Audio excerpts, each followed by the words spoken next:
우리 지금 몇 주 동안 우리가 살펴본 거는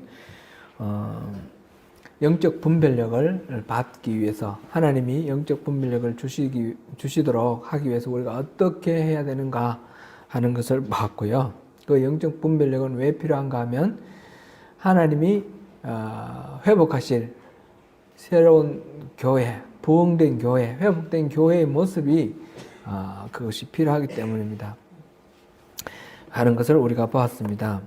예수님께서 대제사장의 기도 요한복음 17장을 통해서 회복될 교회의 모습을 말씀하셨습니다. 우리는 그것을 우리가 세 가지로 구분을 해서 봤습니다. 첫 번째는 뭐였습니까? 더없이 하나님을 알고 사랑하는 교회. 두 번째는요, 더없이 거룩한 교회. 세 번째는 더없이 하나된 교회. 이게 예수님께서 하나님께 기도했던 내용입니다.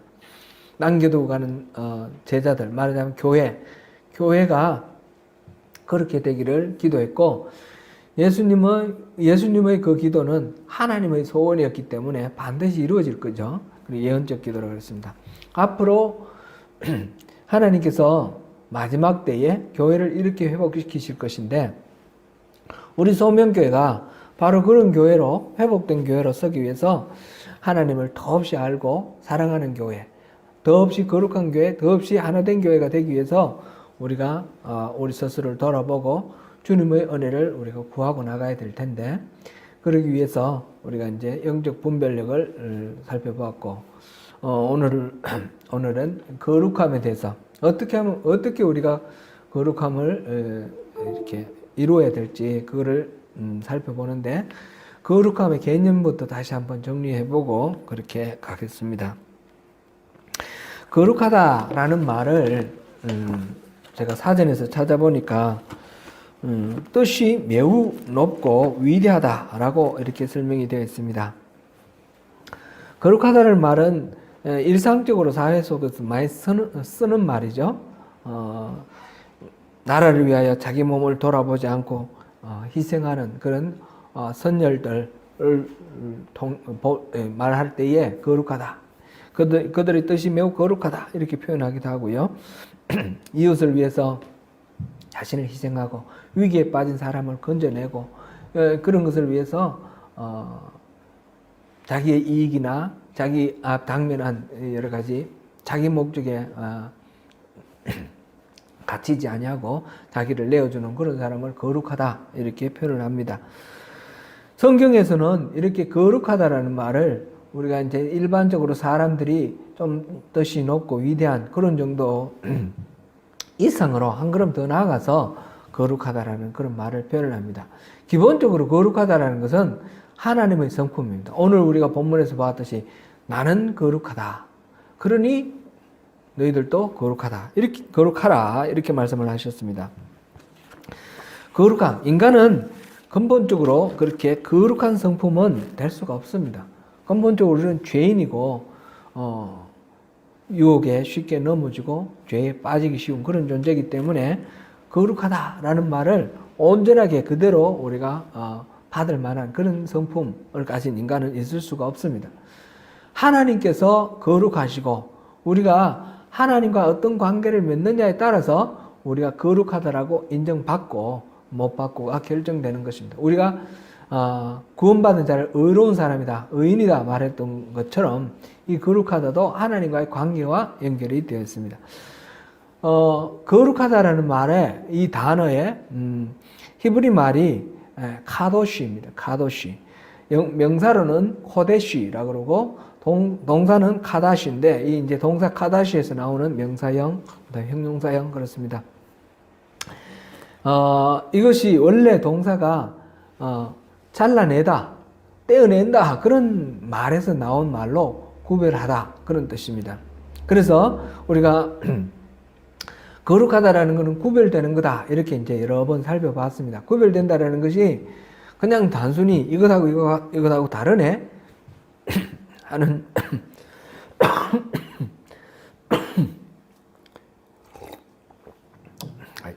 죄송합니다. 단순히 그렇게 이거하고 다르네, 구별되네, 그런 차원의 이야기는 아닙니다.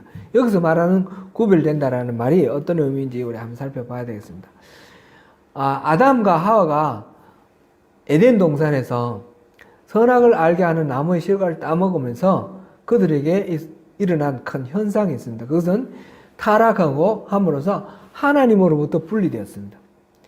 자기가 그걸 따먹음으로써 눈이 밝아져서 하나님과 같아지겠다라는 그 말 듣고 그 마귀의 그 유혹에 빠져서 그것을 따먹음으로써 하나님과의 관계가 깨어져 버린 거죠. 분리되어 버린 거죠.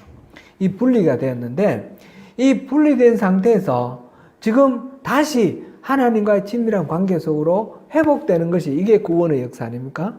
우리가 회복된 하나님 나라의 백성으로 돌아가는 그 길은 뭐냐? 하나님과의 분리된 상태가 이게 타락이고 이게 죄의 상태인데 이 죄와 분리되는 것이 하나님과 다시 회복되는 그런 상태입니다. 그래서 우리는 하나님으로부터 분리되어 있을 것인가 아니면 죄와 분리되어 있을 것인가 둘 중에 하나입니다. 하나님으로부터 분리되면 죄고 죄로부터 분리되면 다시 하나님께로 회복되는 거죠. 그래서 이 둘 중에 하나입니다. 이 하나님으로부터 분리된 이 상태를 세상에 속했다, 죄에 속했다 이렇게 표현하고 이 죄와 분리된 상태는 다시 하나님께로 회복된 상태, 그것이 되는 것입니다. 여기서 우리가 구별됐다, 거룩하다, 카도시 라는 이 말은 이 죄와 구별되어서 하나님과 같아진, 하나님과 합쳐진 이런 관계를 거룩하다, 카도시 이렇게 표현하는 것입니다. 예수님께서는 바로 이 죄와 분리되어서 다시 하나님과 한편이 되는 것, 하나님과 하나가 되는 것, 이것을 위해서 기도를 하신 것입니다. 우리 요한복음 17장 우리 다시 한번 찾아보겠습니다. 예수님께서 기도하신 그것이 그냥 단순히 이것하고 저거하고 다르구나 그런 뜻이 아니라 죄와 구분돼서 하나님과 하나가 되는 것, 그것을 말하는 것입니다. 17장 14절부터 21절까지 우리가 한번 보겠습니다. 14절부터 21절까지입니다. 시작. 내가 아버지의 말씀을 그들에게 주었사오매 세상이 그들을 미워하였사오니 이는 내가 세상에 속하지 아니함 같이 그들도 세상에 속하지 아니함으로 인함이니이다. 내가 비옵는 것은 그들을 세상에서 데려가시기를 위함이 아니요 다만 악에 빠지지 않게 보존하기를 위함이니이다. 내가 세상에 속하지 아니함 같이 그들도 세상에 속하지 아니하였사옵나이다. 그들을 진리로 거룩하게 하옵소서. 아버지의 말씀은 진리니이다. 아버지께서 나를 세상에 보내신 것 같이 나도 그들을 세상에 보내었고 또 그들을 위하여 내가 나를 거룩하게 하오니 이는 그들도 진리로 거룩함을 얻게 하려 함이니이다. 내가 비옵는 것은 이 사람들만 위함이 아니요 또 그들의 말로 말미암아 나를 믿는 사람들도 위함이니 아버지여 아버지께서 내 안에 내가 아버지 안에 있는 것 같이 그들도 다 하나가 되어 우리 안에 있게 하사 세상으로 아버지께서 나를 보내신 것을 믿게 하옵소서. 아멘.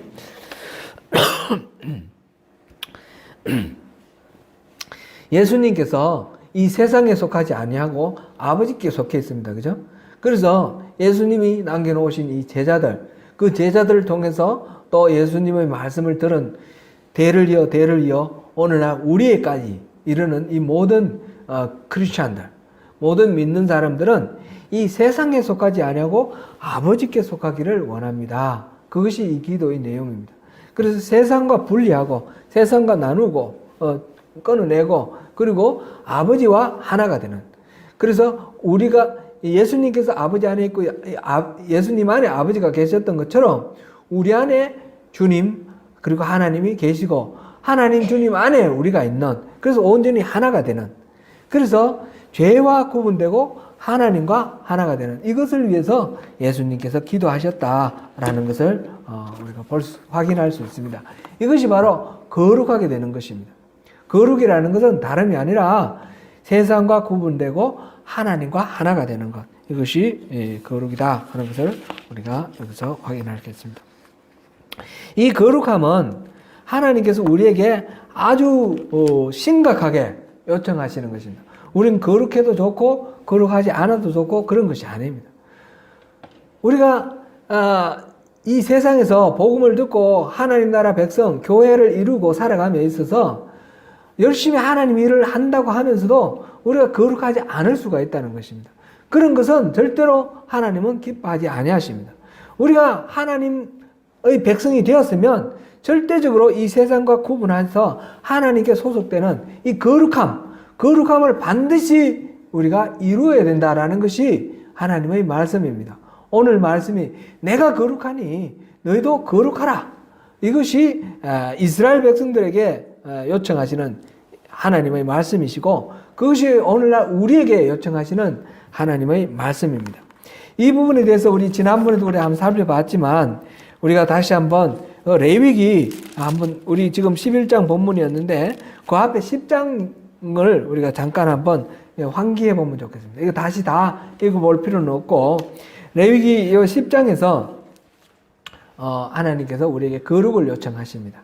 근데 레위기 전체를 우리 잠깐 한번 리뷰를 해보겠습니다. 레위기는 1장부터 몇 장까지 있습니까? 한번 이렇게 착 뒤져보십시오. 1장부터 몇 장까지 있습니까? 27장까지 있습니다. 그죠? 1장부터 27장까지 있는데 이거를 세 부분으로 나눈다 했습니다. 세 부분으로. 1장부터 10장까지는 뭐라고요? 제사법. 레위기는 하나님께서 시내산에서 언약을 체결하면서 이스라엘 사람들에게 준 법인데 이 1장부터 10장까지는 제사법.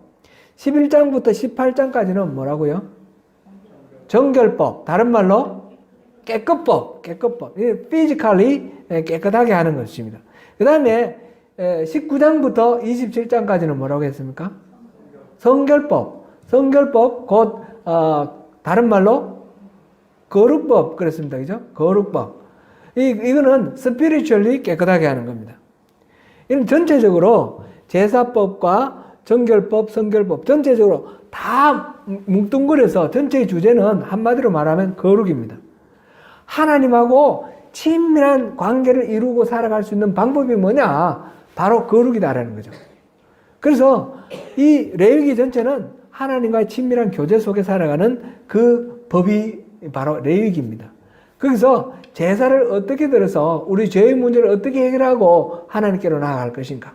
정결법은 우리 평소의 삶 속에서 죄에 어떻게 오염되지 아니하고 살아가는 것인가. 그 다음에 성결법은 그것이 영적인 측면에서 어떻게 우리가 거룩함을 지켜나갈 것인가. 그래서 전체적으로 거룩함을 이루는 것입니다. 지금 우리가 본문으로 한 데가 10장, 11장 44절 45절에서 내가 거룩하니 너희도 거룩하라 그랬습니다. 19장 한번 보겠습니다. 19장. 레위기 19장.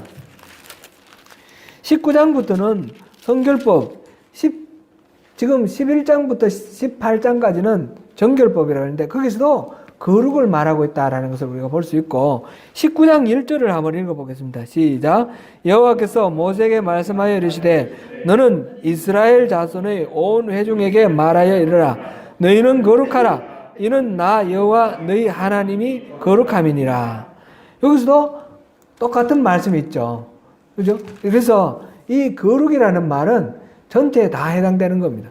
물론 1장부터 10장 말씀에도 거룩이라는 말이 핵심적인 문제입니다. 이 제사를 드리는 하나님께서 우리에게 주신 은혜의 통로로 이 제사를 주셨는데 제사를 관장하는 사람이 바로 제사장 아닙니까? 제사장으로서 맨 먼저 임명받았던 사람이 아론이 대제사장이고 아론의 두 아들 나답과 아비후인데 이 나답과 아비후가 하나님이 주시지 아니하신 그런 다른 불로 하나님 앞에 분향하다가 죽임을 당했습니다. 그렇죠? 하나님의 일을 하다가 죽임 당했습니다. 그럴 때에 하나님께서 여기에 말씀하신 게 10장 3절입니다. 10장 3절을 우리 한번 읽어보겠습니다. 시작. 모세가 아론에게 이르되 이는 여호와의 말씀이라 이르시기를 나는 나를 가까이 하는 자 중에서 내 거룩함을 나타내겠고 온 백성 앞에서 내 영광을 나타내리라 하셨느니라. 아론이 잠잠하니 하나님께 가까이 하는 자, 하나님의 얼굴을 구하고 하나님과 친밀한 교제를 원하는 정말 하나님의 백성으로 살기를 결단하는 사람에게 하나님은 무엇을 나타내겠다고요? 하나님의 거룩함을 나타내겠다고 하셨어요. 이게 하나님과의 친밀한 관계 속에서 그 친밀해지면 하나님의 거룩함이 그 사람에게 나타나는 것입니다. 그 사람이 거룩해지는 것입니다. 그리고 그에게서 하나님의 영광을 보는 것입니다. 그렇게 전체적으로 다 거룩이 중요한 키워드라는 것을 확인할 수 있습니다.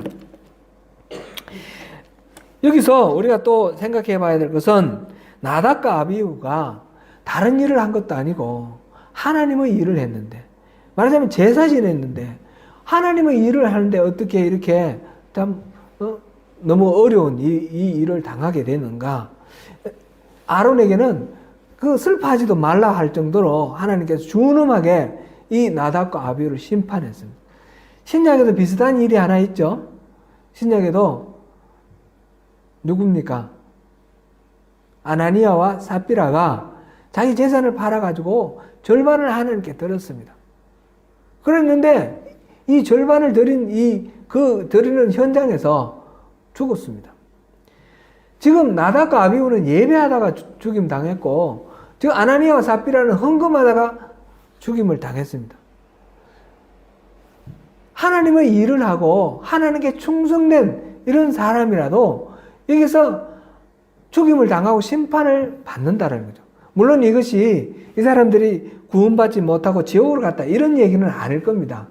저는 그렇게 생각해요. 이 사람들이 지옥 갔다는 얘기는 아니고 이 땅에서 자기 할 역할을 종지부를 찍었다 이렇게 보는 거죠.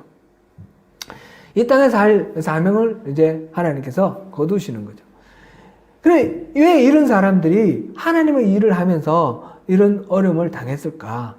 그 이유는 그들의 중심이 하나님께로 온전히 합해되어 있지 않았기 때문입니다. 우리가 이런 일을 보면서 와, 정말 너무하다. 좀 부담스럽게 느껴지고 하나님이 열심히 하면 안 되겠구나. 하나님 가까이 가면 이런 어려움을 당하겠구나. 이런 식으로 또 생각하면 그거는 완전히 거꾸로 생각하는 거죠. 그게 아니라 우리가 정말 깨어 있어야 되고, 우리가 하나님의 백성으로 살아가면서 끊임없이 하나님으로부터 멀어지고 하나님을 배반하고 우리 식으로 살아가는데도 불구하고 이런 심판이 오지 않는 것을 감사하게 생각해야죠. 하나님께서 우리에게는 그만큼 더 오래 참으시고 더 많은 인내로 기다려 주시는 것입니다. 우리가 회복하고 주님께로 온전하게 가까이 가도록. 나답과 아비후나 또 아나니아와 삽비라는 좀 말하자면 시범 케이스로 사람들에게 이 하나님과 가까이 있는 자들에게 하나님의 영광을 드러내겠고 하나님의 거룩함을 드러내겠다는 것을 보여주시기 위해서 이들이 이제 시범 케이스로 이렇게 됐다라고 이렇게 보고요. 우리 모두에게 하나님은 그것을 다 원하신다는 것입니다. 나답과 아비후가 왜 이런 어려움을 당했는지 이 성경에서 정확하게 그 이유를 말하지는 않습니다만은 우리가 충분히 생각해 볼 부분은 있습니다. 레위기 10장 1절을 우리 한번 보겠습니다. 10장 1절 같이 읽습니다. 시작. 아론이 아들 나답과 아비후가 각기 향로를 가져다가 여호와께서 명령하시지 아니하신 다른 불을 담아 여호와 앞에 분향하였더니, 이들이 여호와께서 명령하시지 아니하신 다른 불을 담아서 분향을 했는데, 그것이 앞에 보니까 각기 향로를 가져다가 이렇게 되어 있습니다. 이 나답과 아비후는 특별하게 은혜를 받은 사람이죠. 이 시내산 꼭대기에서 하나님을 만나서 언약을 체결하고 하나님과 더불어 먹고 마셨는데 죽지 않은 사람, 그게 속한 사람이에요. 그 사람들은 이 이스라엘의 대표자인 장로 70명이었습니다. 아론과 모세. 그런데 거기에 나답과 아비후, 이 말하자면 차세대 아닙니까? 차세대, 어린 사람일 겁니다. 이 모세나 아론이나 70장로에 비하면 젊은 사람일 겁니다. 젊은 사람으로서 특별히 이 두 사람이 선발되어 가지고 뽑혀 가지고 그게 그 영광스러운 자리에 갔고, 그 다음에 자기들이 잘난 게 아니라 아론의 아들이라는 이유만으로 그들은 제사장이 되었습니다. 그래서 엄청난 하나님의 은혜를 입었습니다. 그들이 하나님이 기뻐하시는 하나님의 제사장, 하나님이 이 이스라엘 백성들을 살리고 구원하고 죄를 용서하기 위한 하나의 통로로 제사장으로 삼고 은혜의 통로로 삼으셨는데 이들이 자기가 그렇게 높아지는 것에 대해서 또 잘못 판단을 하고 오해를 한 것 같습니다. 하나님이 나를 이 정도로 세우셔서 그러면서 이 두 형제 간에 뭔가 보면 온전히 하나가 되어 있지 않는 것을 봅니다. 각기 향로를 가져다가 불을 가져왔다라는 것은 이 향불을 분향단에 불을 피우는데 왜 두 명이 각각 향로를 가지고 불을 갖고 왔을까요? 이거는 뭔가 경쟁심이 들어있는 것 같아요. 그렇지 않습니까? 두 사람이 온전히 하나가 되어서 화합해서 동력하는 동력자로가 아니라 경쟁심과 시기심, 내가 더 낫다, 내가 더 잘한다, 하나님 앞에 더 잘하여서 하나님께 더 잘 보이고 싶어하는 그런 마음. 우리가 하나님을 섬기는 데 있어서도 나의 능력이나 나의 공로, 나의 모든 것들을 생각한다 그러면 자기 중심으로 하나님을 섬긴다 그러면 어떻게 그걸 뭐라고 했습니까? 그걸 율법주의라 그랬습니다. 그죠? 그런 식으로 자기가 중심이 되고 자기가 내세워지면 안 된다는 거죠.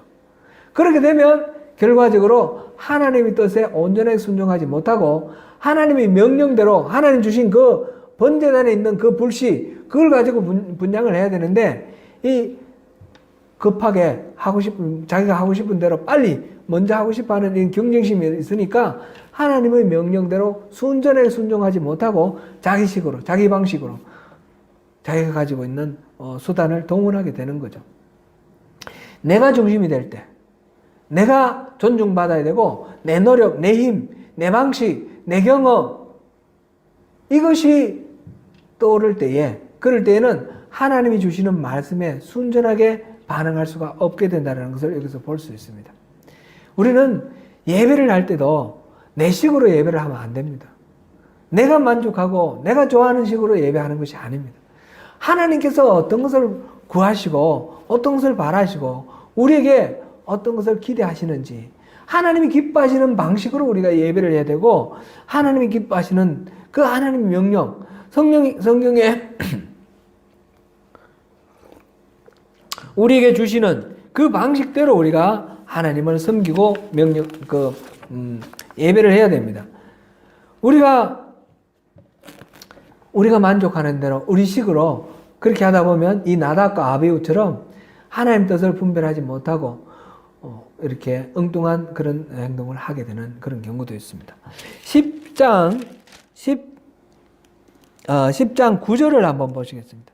10장 9절. 레위기 10장 9절. 시작. 너와 내 자손들이 회막에 들어갈 때에는 포도주나 독주를 마시지 말라. 그리하여 너희 죽음을 면하라. 이는 너희 대대로 지킬 영영한 규례라. 여기서 지금 하나님께서 이 나답과 아비후에 대해서 아론에게 말하지 슬퍼하지도 말라 그렇게 말씀하시면서 앞으로 어떻게 하라 하는 그 가르침 속에 이 이야기가 있습니다. 왜 난데없이 포도주나 독주를 마시지 말라 하셨을까요? 아마도 이거는 분명한 거는 여기 나와 있지 않으니까 모르지만 우리가 추측할 때에 나답과 아비후가 좀 취한 상태에서 분향을 하지 않았나 그렇게 봅니다. 술과 포도주와 독주뿐만 아니라 우리가 무언가에 우리가 좋아하는 거 있잖아요. 우리 육신이 땡기는 거, 그게 익숙해져 있는 거, 중독되어 있는 거 그런 것들에 우리가 오염된 상태로 예배를 하면 안 된다는 거죠. 우리가 하나님 앞에 나갈 때는 자기를 부인하고 십자가를 지고 그렇게 나아가는 자기 부인, 우리가 예배의 가장 기본은 번제라고 그랬지 않습니까? 번제가 뭡니까? 껍질을 벗기고, 우리 그 짐승의 껍질을 벗기고, 짐승의 각을 뜬다고 그랬습니다. 토막토막 내어서, 마디마디 다 잘라서, 각을 떠서, 그거를 온전히 불태워서, 완전히 다 연수할 때까지 다 태우는 거. 그것이 번제입니다. 그러면 거기 막 살이 타는 노린내, 매캐한 연기 냄새, 막 그런데, 독할 거 아닙니까? 역겨울 수도 있고. 그런데 하나님께서는 그것을 뭐라고 그랬습니까? 향기로운 냄새라고 그랬습니다. 왜 그렇습니까? 번제는 이 짐승을 태우는 것이 이 짐승이 나 대신 타는 겁니다. 짐승이 나 대신 죽임 당하고 이 번제물을 데리고 가서 번제단 옆에서 안수를 하고, 안수를 할 때 내 죄가 전적으로 이 안수하는 손을 통해서 이 짐승의 머리를 통해서 짐승에게 전가되고, 그래서 내가 죽을 대신으로 이 짐승이 죽는 겁니다. 그러니까 이 짐승이 온전하게 탄다는 말은 내가 완전히 죽어서 내 몸이 온전하게 타는 겁니다.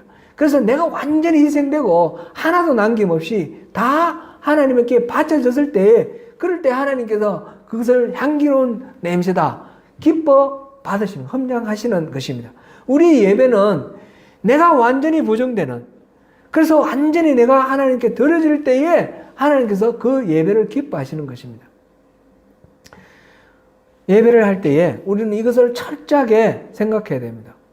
찬양할 때도 이 찬양이 내 스타일에 맞느냐, 내게 뭔가 기분이 좋으냐, 내가 좋아하는 찬양이냐, 이게 기준이 되면 안 된다는 것입니다. 이 찬양을 통해서 하나님이 어떻게 영광 받으실까, 그거를 생각해야 되는 것입니다. 기도할 때도 우리가 중심이 되어야 되는 것이 아닙니다. 하나님께서 기뻐하시는 하나님 뜻이 무엇인지 하나님 뜻을 구하고 그 뜻대로 우리가 살기로 결단하는 그런 기도로 주님 앞에 나가야 됩니다.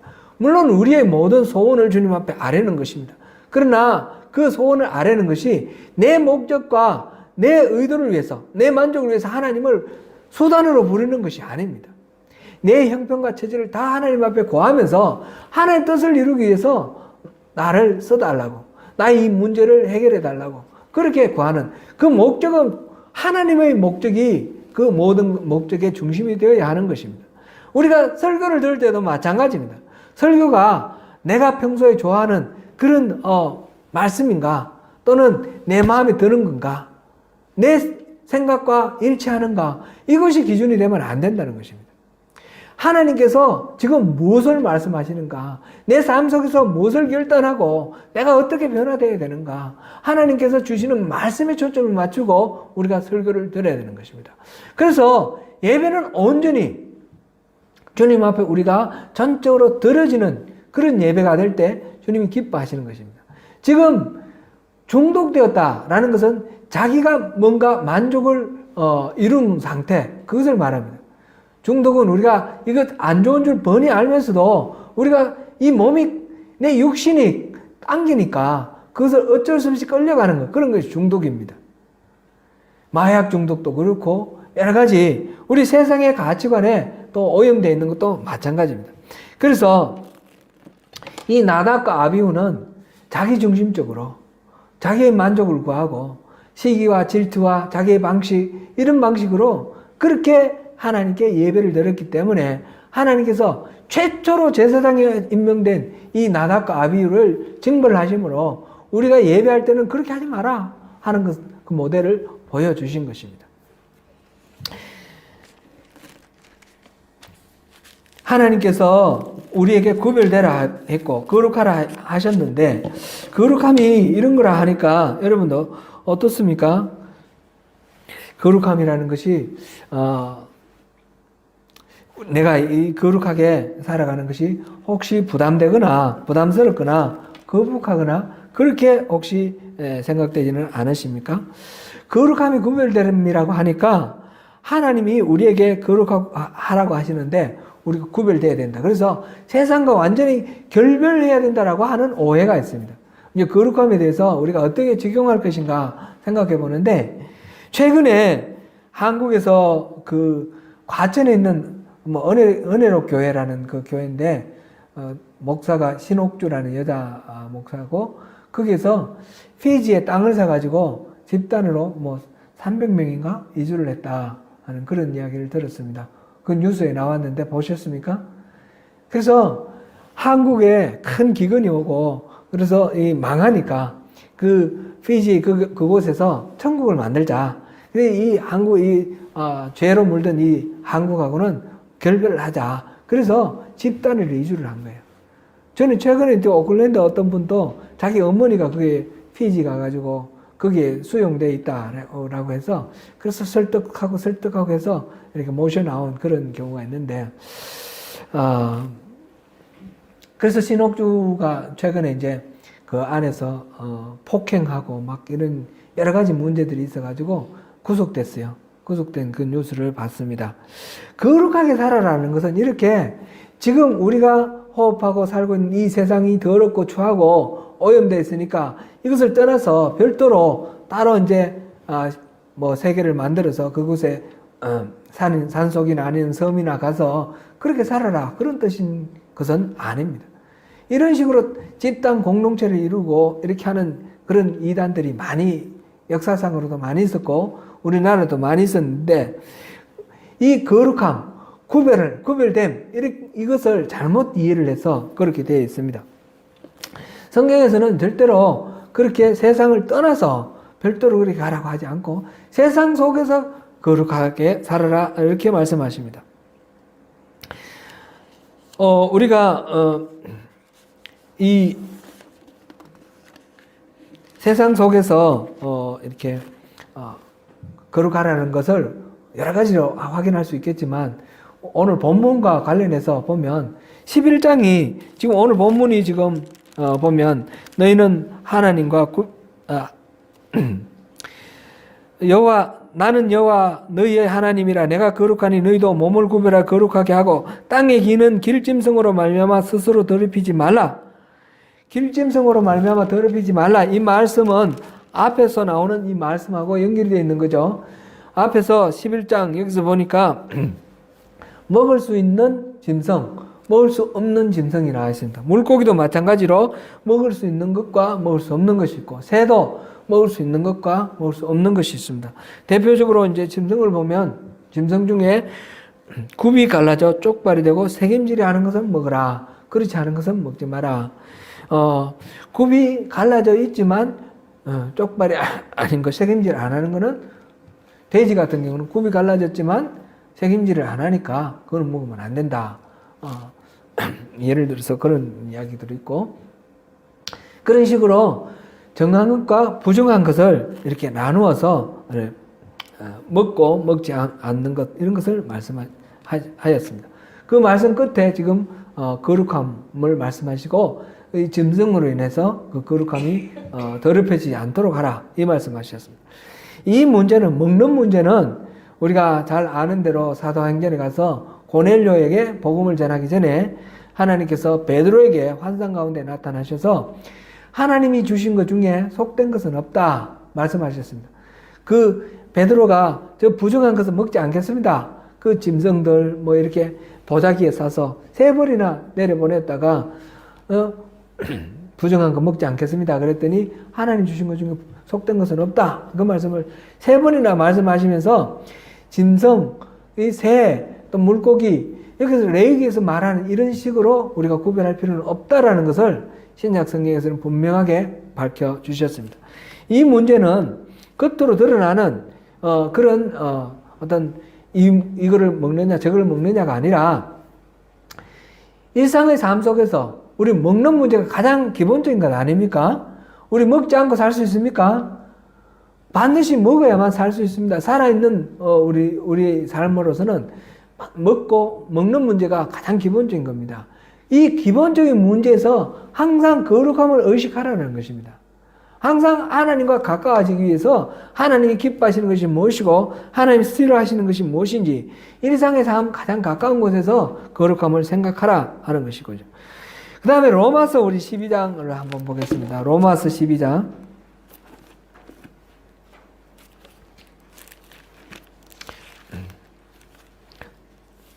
로마서 12장 1절 2절을 우리 같이 보겠습니다. 1절 2절 함께 읽겠습니다. 시작. 너희를 권하노니 너희 몸을 하나님이 기뻐하시는 거룩한 산 제물로 드리라. 이는 너희가 드릴 영적 예배니라. 너희는 이 세대를 본받지 말고 오직 마음을 새롭게 함으로 변화를 받아 하나님의 선하시고 기뻐하시고 온전하신 뜻이 무엇인지 분별하도록 하라. 아멘. 여기서 보니까 우리 몸을 하나님이 기뻐하시는 거룩한 산 제물로 드리라 그랬습니다. 우리 몸을 드리면, 그렇게 하면 이것은 하나님, 우리가 드릴 영적 예배, 하나님 기뻐하시는 산 제물이 된다라는 것이죠. 우리 몸을 드린다는 것, 우리 영혼을 드릴 때 영적 예배가 되는 것이 아니라 우리 몸을 드릴 때 영적 예배가 된다 그런 거예요. 우리 몸을 드린다는 게 무슨 말이에요?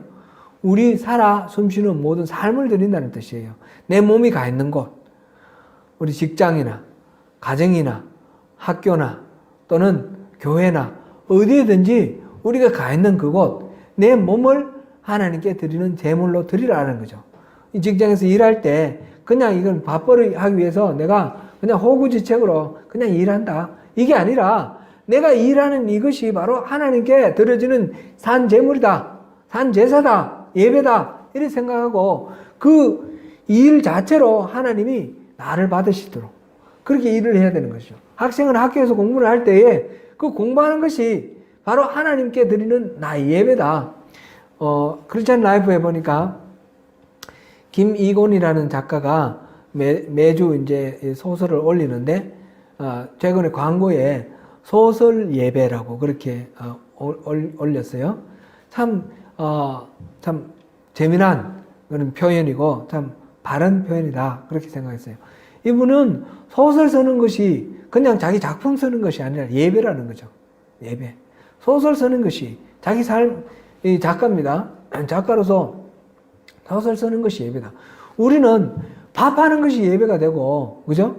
자녀 훈육하는 것이 예배가 되고, 직장에서 일하는 것이 예배가 되고, 교회에서 우리가 이렇게 예배하는 것도 예배가 되는 것이고, 우리 삶 전체가 예배가 될 때에 하나님께서 그것을 기뻐하시고 산 제물로 받으시고 그것을 영적 예배다 그러십니다.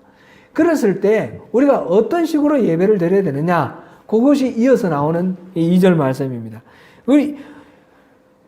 너희는 이 세대를 본받지 말고 오직 마음을 새롭게 함으로 변화를 받아 하나님이 선하시고 기뻐하시고 온전하신 뜻이 무엇인지 분별하도록 하라.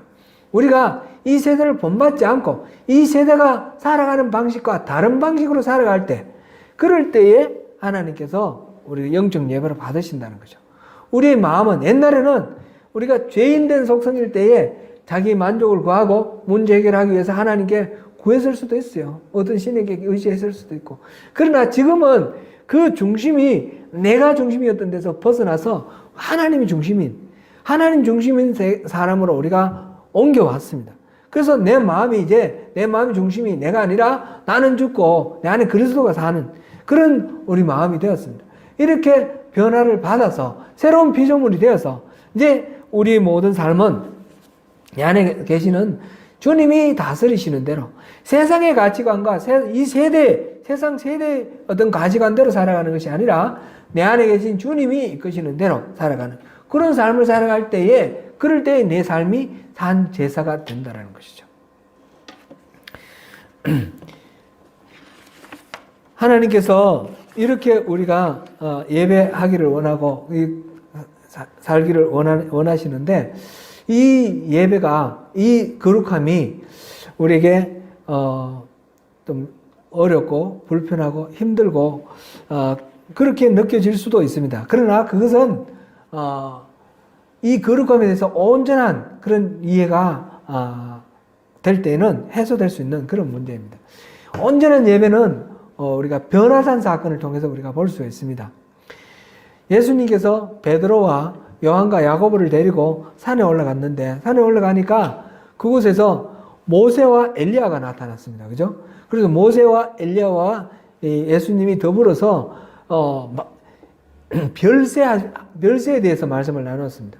예수님께서 어떻게 십자가를 지시고 어떻게 죽으심으로 이 사람들을 구원할까, 그거를 이제 모세하고 엘리야하고 이렇게 의논을 하시는 겁니다. 의논하셨다기보다는 그 부분에 대해서 이제 말씀을 하시고 같이 이제 얘기를 하시는 거죠. 이 변화산 사건, 그 모습이 너무나 휘황찬란합니다. 그 입으신 옷이 세상에 누가 빨래하더라도 그만큼 희게 할 수 없을 정도로 눈부시게 흰 모습으로 옷이 변화됐고, 이 예수님의 얼굴 광채가 나옵니다. 그것을 본 베드로가 뭐라고 말합니까? 초막 3개를 지을 테니 이곳에서 살자고, 이곳에 머물자고, 초막을 3개를 짓겠다라고 그렇게 말합니다. 베드로가 예수님 따라올 때에 어떤 마음으로 따라왔는지는 우리가 여러 가지로 봅니다. 예수님을 통해서 예수님이 보통 사람이 아니니까 예수님이 구세주라고 생각하고 메시아라고 생각했습니다. 그런데 그 메시아는 정치적인 메시아라고 그렇게 생각했습니다. 그래서 예수님이 이 세상을 새롭게 할 때에 그들이 예수님의 그 은혜와 능력 속에서 세상에서 대접받는 뭔가를 하기를 원했습니다. 야고보와 요한의 어머니가 이 두 아들을 예수님께 청탁을 합니다. 하나는 왼쪽, 하나는 오른쪽에 그렇게 세워달라고. 그랬을 때에 이 이야기를 들은 제자들이 다 붕괴를 하고 싸웁니다. 그 말은 무엇입니까? 서로서로 높은 자리에 앉고 싶어하고 서로서로 예수님으로 인해서 영달을 얻고자 노력했다라는 것을 알 수 있습니다. 베드로도 그 중에 하나입니다. 베드로는 열심히 예수님을 쫓아다녔습니다. 예수님을 통해서 뭔가 이루기를 원했습니다. 그랬는데 지금 변화선에서 예수님이 변화된 그 모습을 보고 그 완벽하게 모든 죄와 모든 티가 없어진 깨끗한 세마포, 그 누구도 빨 수 없을 정도로 완벽하게 세탁할 수 없을 그런 흰 모습, 그것이 깨끗함, 정결함, 성결함을 표현하는데 그 거룩함 앞에서 압도당해서 베드로가 이곳에 초막을 짓고 이곳에 머물겠다고 그렇게 얘기합니다. 그동안에 자기가 추구했던 모든 것들을 다 내려놓습니다. 다 기억에 남지 않습니다. 머리에 들어오지 않습니다. 지금 이 모습이 너무 좋습니다. 거룩의 참모습은 그런 것입니다. 거룩은 우리가 추구하는 이 세상의 모든 것들보다도 더 뛰어나고 더 위대하고 더 멋진 것입니다. 참된 거룩은 우리 다른 모든 것들보다 더 우리를 하나님께서 귀하게 여기시고 높이시고 기쁘게 여기시는 하나님의 영광이 드러나는 그런 현장이 바로 거룩의 현장입니다. 사랑하는 성도 여러분, 우리는 하나님께서 그렇게 거룩하게 살기를 원하십니다. 이 거룩함은 바로 구별되는 것인데 그건 하나님의 목적에 맞게 따로 떼어놓는 그런 구별됨입니다. 세상의 세대를 본받지 아니하는 세상의 가치관과 구별되는 이 세상에 소속되어 있지 않고 하나님께 소속되어 있는 것입니다. 바로 교회의 성물들, 거룩한 성자 붙여서 성물이라 하는 것. 이거는 똑같은 탁자고 똑같은 의자고 똑같은 칠판이지만 하나님의 목적을 위해서 쓰임 받을 때 성물이라고 하는 것처럼 우리 성도들, 우리 인격이 거룩해서 우리를 성도라고 한 것이 아닙니다. 하나님의 목적에 하나님을 예배하고 하나님 나라를 세우는 그 목적에 우리가 맞도록 부르심을 받고 구별되어 따로 세워진 존재이기 때문에 우리를 성도라고 부르시는 것입니다.